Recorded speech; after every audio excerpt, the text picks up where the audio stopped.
Na mtazamaji wa PMTV Tanzania, karibu katika update za PMTV. Tupo hapa tena kuendeleza mwendelezo wa kukujuza yale yanayotokea ndani na nje ya mipaka ya Tanzania. Sasa muda huu ninayo update ambayo leo imetikisa mno, ambapo Donald Trump amempa tuhuma Papa Leo wa 14 kwa kile ambacho anaeleza kwamba Papa Leo aliteuliwa ili anishughulikie. Sasa Rais wa Marekani Donald Trump amesema kama yeye asingekuwa rais wa Marekani, Papa Leo wa 14 asingekuwa kiongozi mkuu wa kanisa Katoliki duniani, akisema kanisa hilo lilimchagua Leo kuwa papa sio kwa sababu ana sifa kuliko wengine, bali ni kwa kuwa ni Marekani na walidhani watamtumia yeye kumshughulikia Trump.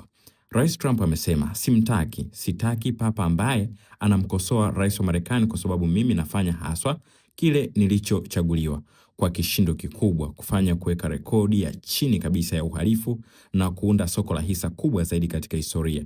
Papa Leo anapaswa kushukuru kwa sababu kama kila mtu anavyojua, yeye alifanya kila mtu akapigwa na mshangao, hakuwepo kwenye orodha yoyote ya kuwa papa, na aliwekwa huko na kanisa kwa sababu yeye ni Marekani na walidhani hiyo ndiyo njia bora ya kushughulika na Rais Donald Trump.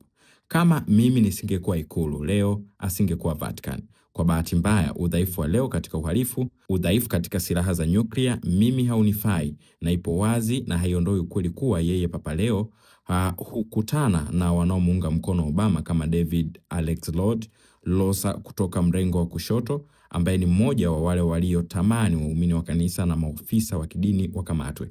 Leo anapaswa kujirekebisha kama papa, atumie akili ya kawaida, aache kuwahurumia watu wazito wa mrengo wa kushoto na ajikete kuwa papa mkubwa, sio mwanasiasa. Inamuumiza sana yeye, na muhimu zaidi inaumiza kanisa Katoliki.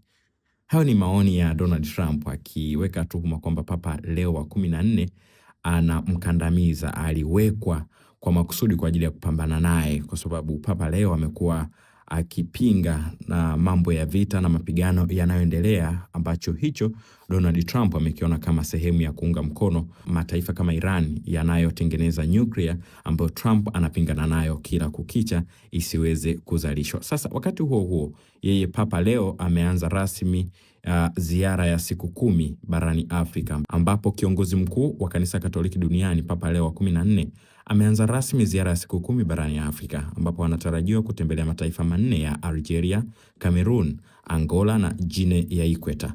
Ziara hiyo inalenga kuimarisha mshikamano wa kanisa pamoja na kuwasilisha ujumbe wa kimataifa kuhusu umuhimu wa kulipa kipaumbele bara la Afrika, ambalo linakadiriwa kuwa na zaidi ya 20% ya waumini wa kanisa Katoliki duniani.